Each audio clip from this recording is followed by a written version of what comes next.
Okay, well, I'll just sort of introduce and then I'll start sharing my screen. Okay. Two things of either amusement or interest. Firstly, it looks like I'm kind of looking at all of your houses behind you with great envy, because I can see furniture and all this kind of stuff that people have in their houses. You might notice behind me is completely white, and it looks like I've kind of chosen that for the purposes of this meeting, but that's not true. My entire house is actually like that, because I've just recently moved and don't have any real furniture yet. So that's the first thing to get out of the way. The second thing is I want you to notice my t-shirt, which was just printed for me kindly by Rafaela, who is in the meeting under another name. And that's actually one of my own anaglyphs and my Instagram sign there. So that's in an attempt, a vain attempt to look cool.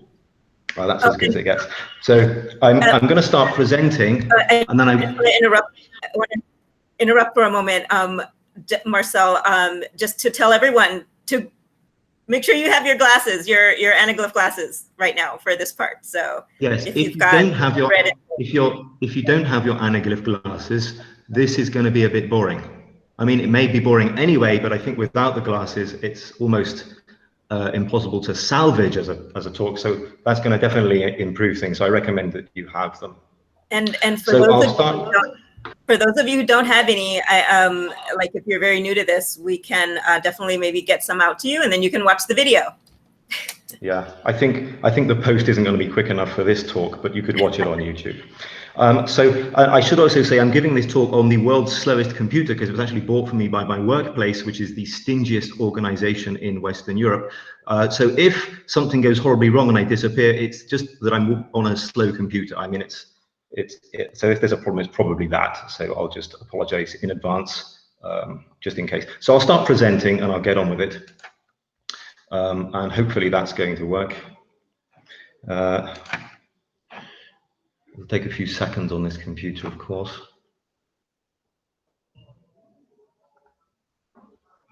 Okay, window screen. Also, I'm male, so I can't do two things at once. I can't talk and do something else. I have to devote all of the brain to the one thing. So hopefully you will be able to see what I can see now. So is that working?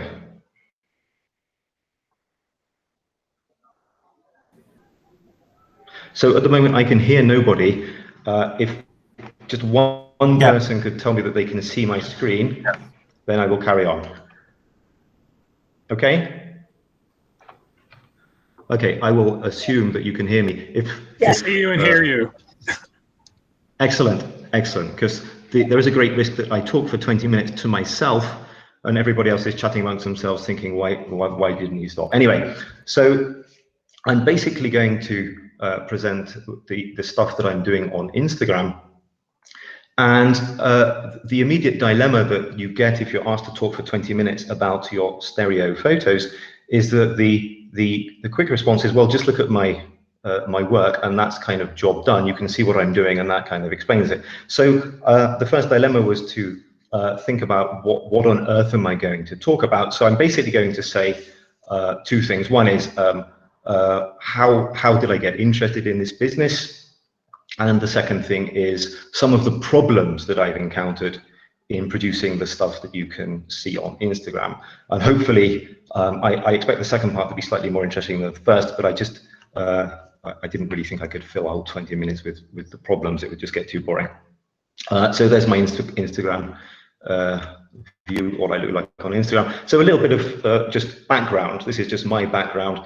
I'm trained as an astronomer, or as an astrophysicist, very similarly to the previous speaker. This is me with three other geeks. I'm the one on the left.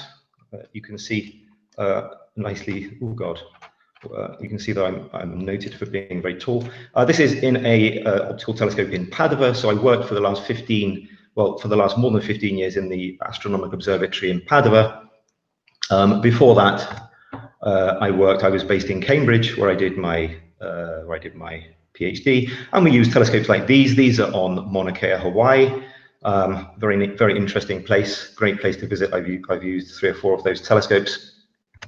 That's one of the telescopes. That's the UK infrared telescope. It sadly doesn't operate anymore. That one's been retired.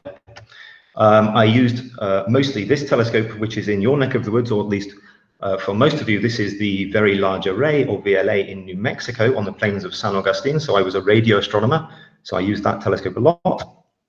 There is a very nice picture, not my photo, unfortunately, but then there you go.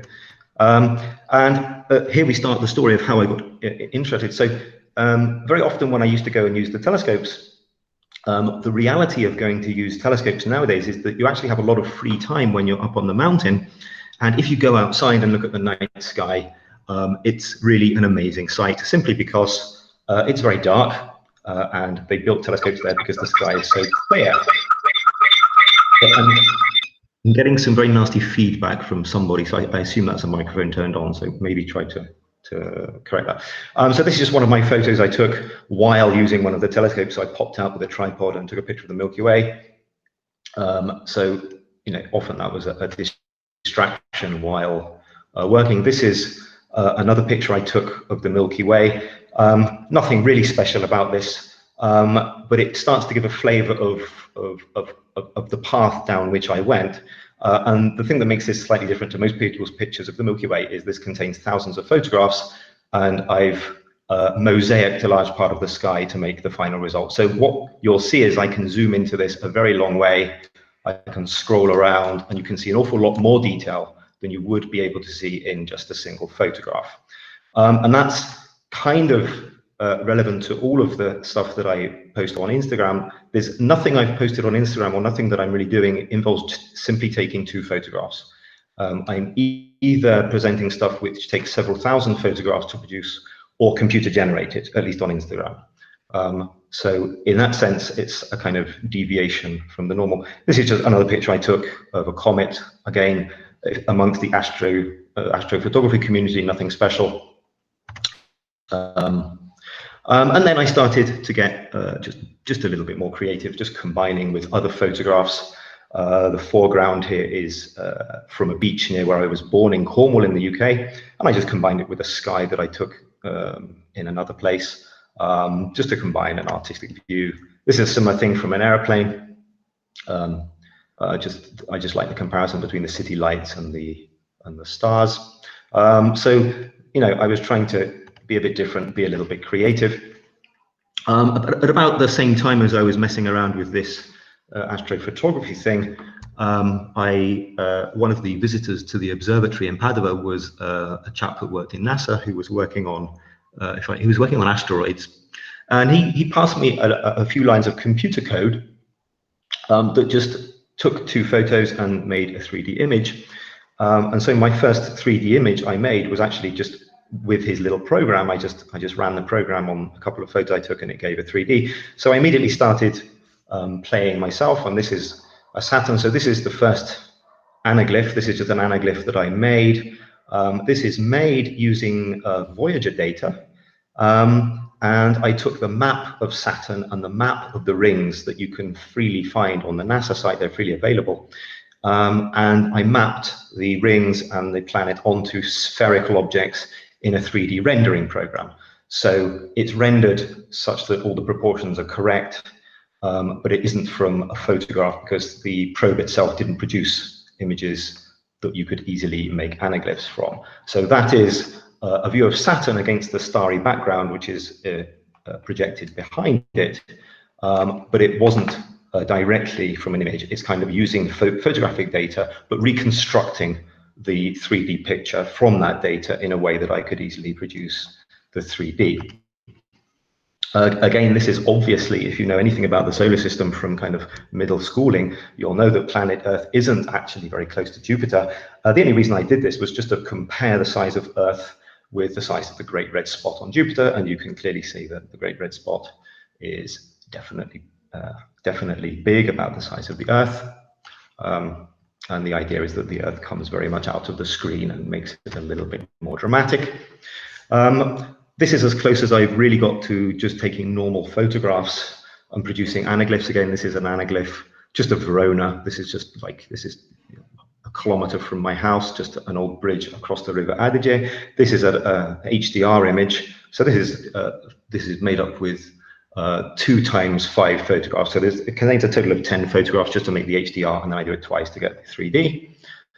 This is just another one. So this was just essentially playing with the whole stereo technique when I didn't know much about it. And I should say I still don't know that much about it. I'm certainly not an expert, and I very much doubt I know as much as most of you about it.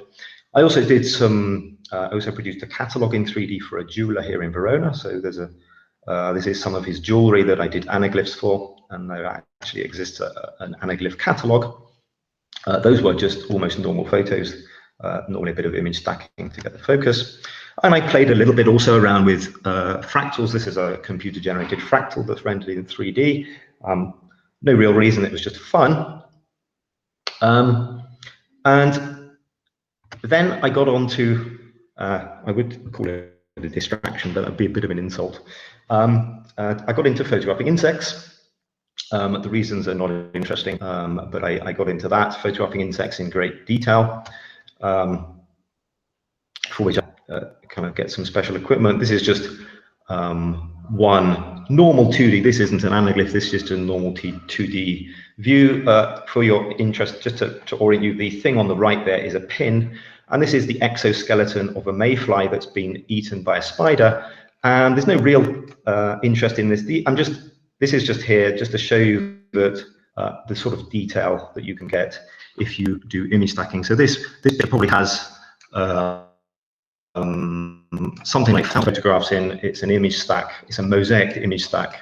So you have to mosaic the large area, and for each image, for each part of the image, you have to take typically hundreds of photographs just to get the whole thing in a focus. So that's a fairly standard technique, although mosaicing it to get thousands of images is a little bit autistic.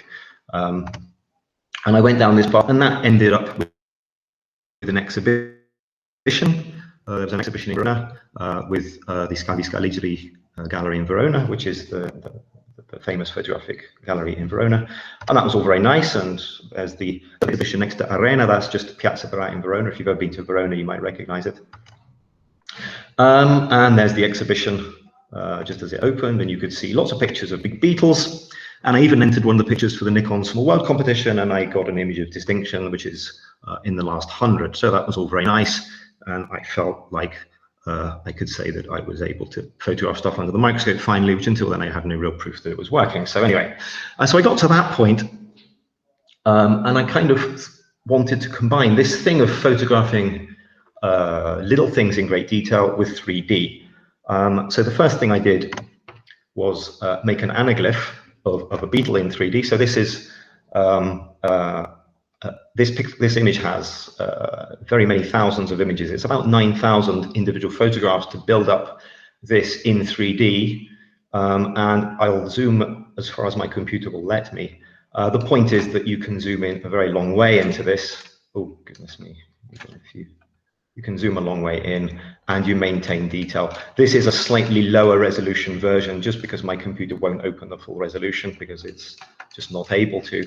And hopefully, as you look at this through your glasses, you should be able to see that there's depth, and the whole anaglyph idea works. So at this point, I'll mention the first problem. The first problem was, how do you, if you're under a microscope and you're taking if you're doing an image stack, which involves taking maybe 300 or 400 photos just to have one patch of your insect in focus, how do you then repeat that if you're then rotating the insect in order to get the 3D? And the short answer is, if you're doing a single patch, and this fly's eye is just a single area, just a single field of view, then that's actually no problem. You just need to do a bit of DIY and build the thing that allows you to rotate your insect by a small amount. But it becomes a very large problem if you're then combining lots of these images to cover the whole insect, because then you have you have a problem of parallax, where the parallax is the very thing which gives you the 3D. So of course, we see in 3D because we have the parallax, which is the two different viewing angles from the different eyes.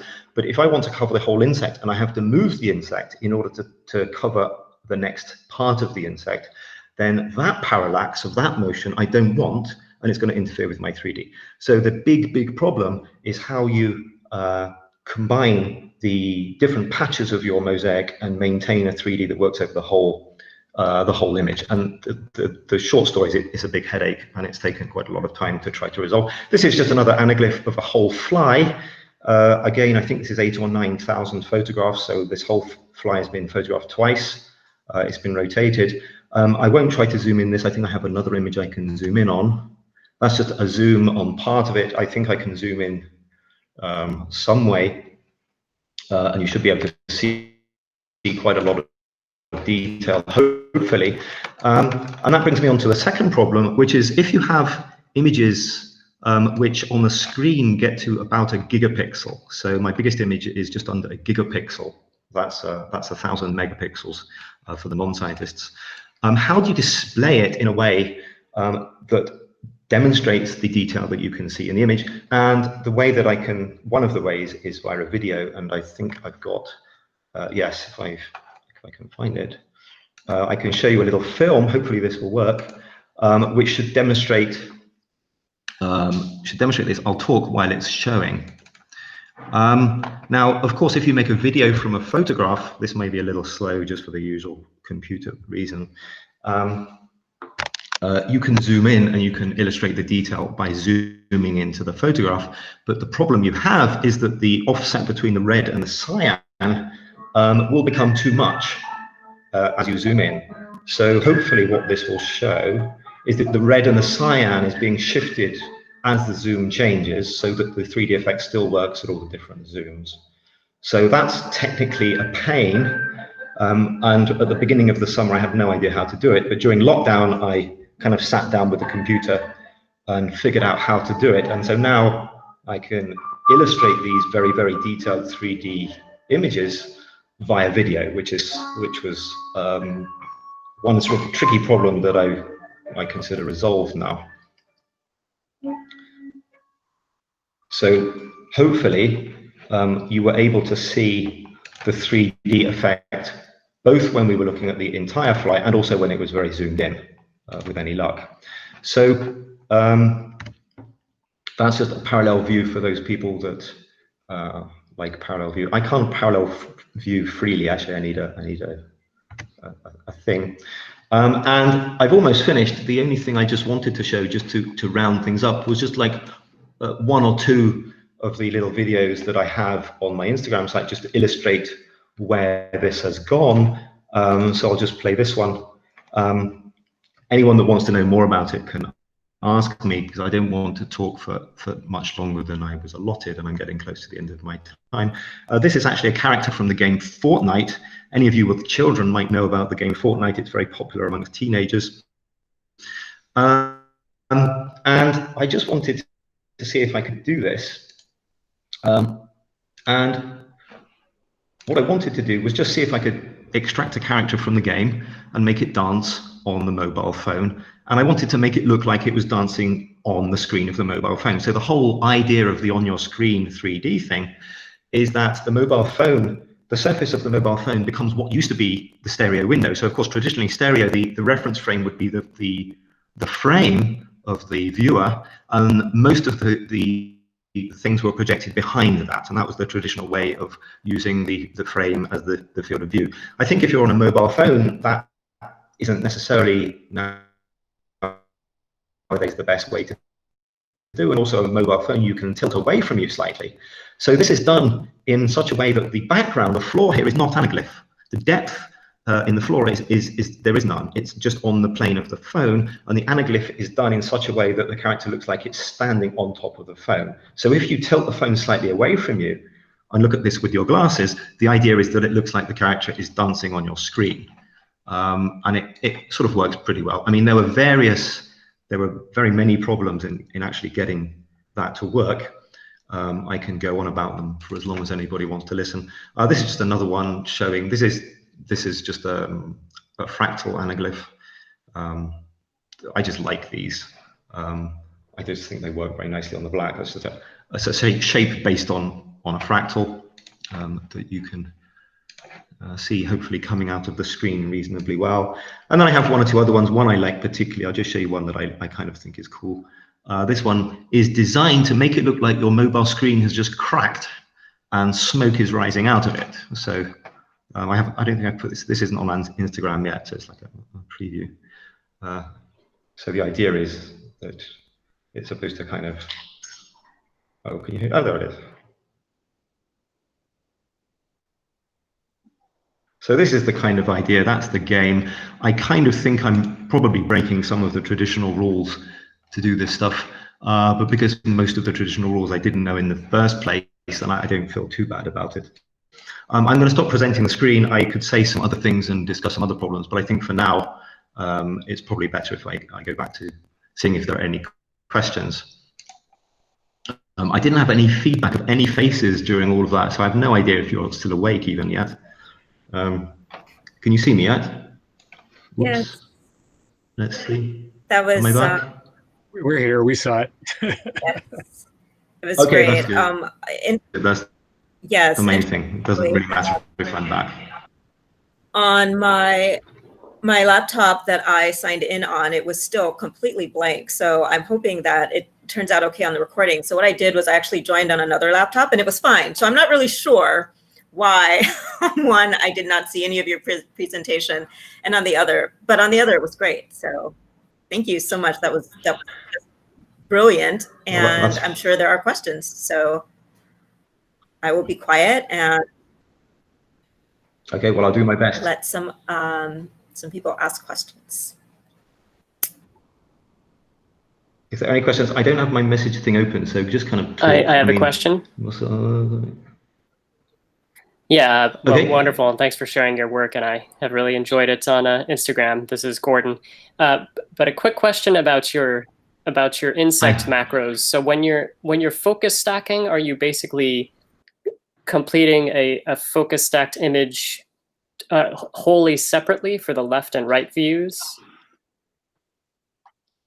Okay. Yes. And is it just, yeah.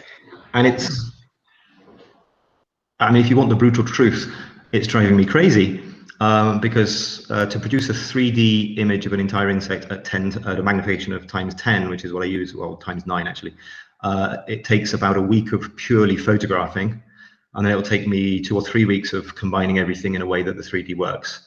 So every time I decide to do another one, I have at least 1 or 2 days of close to nervous breakdown just thinking about doing it, because it literally takes, it can take a month to do one anaglyph. But yeah, it is that bad. You have to do the whole insect, focus stack, move, focus stack, and then do the whole thing again after rotating the insect. There are shortcuts you can use, but they are shortcuts and aren't so good. So that's the way to do it. But it is borderline insanity, I would say, to actually. Well, but amazing results, though. Thank you. I don't have that many of them, but that's because I'm only 47 years old. If I was, if I was 147, I might have like even 20 of them. But I'm still going. Can I ask? Are you also very careful to kind of take identical focus stacks? I mean, that is, I guess, with the gradations between different photos when you between rotations. Oh, I see. Okay. Yeah, if you don't, it doesn't work. When I started doing it, the stacks didn't match, and you find that when you try to produce your anaglyph, it just doesn't work. Because also, of course, whenever you take a normal image, any image through a lens, there's a distortion. Those distortions are difficult to correct once you've made a focus stack. Once those distortions are in different places, then you're really in trouble. Yeah. So you have to try to match those focus stacks as well. I see. Thank you.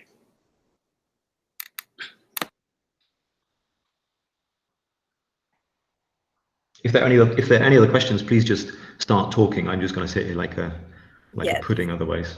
Are there and while people are coming off mute for their questions, I'll just say that if you haven't looked at the chat, yes, there's lots of wow and amazing and brilliant and stunning detail. So yeah, it's not that I'm not so bad with technology. It's just that everything I click on my computer takes like 5 seconds to react.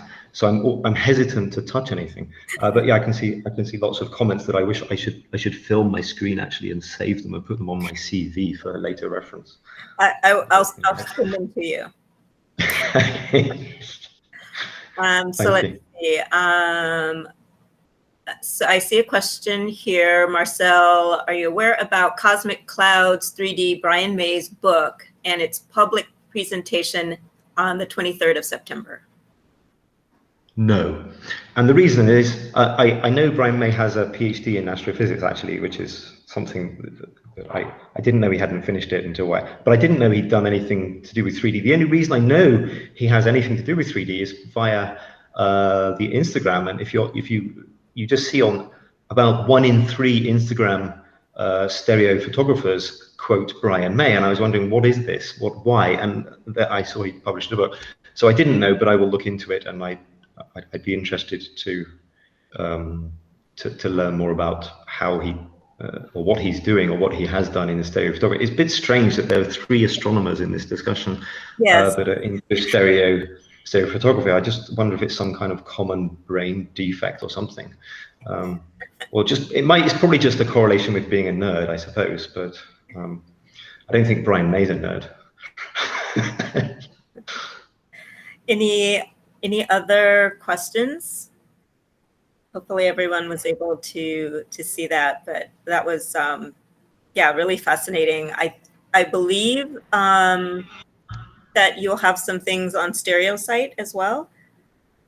Yeah, I had a bit of a to and fro with Pascal, because first I sent videos and then he said he didn't want videos, so I sent photos, and then the photos had to be parallel view, and my problem is I can't free parallel view, so I tried to get the parallel views right by guessing where it should be by cross viewing them, which is, I've discovered now, not a good idea. It's foolish. You should always obviously edit the photo that other people can see, but I've now found my disposable parallel viewer glasses, so I can correct that and send them again. So yeah, there will be something there, and hopefully they'll be the best representation of the thing that's on the Instagram in Anaglyph format that I can do for parallel viewing. So Okay, great. that'll be good. I envy you who can view parallel freely, by the way, because I find cross view tends to make things look small, which is one of the reasons why I went for Anaglyphs rather than a stereo view on the Instagram, because with an Anaglyph you can fill the whole screen.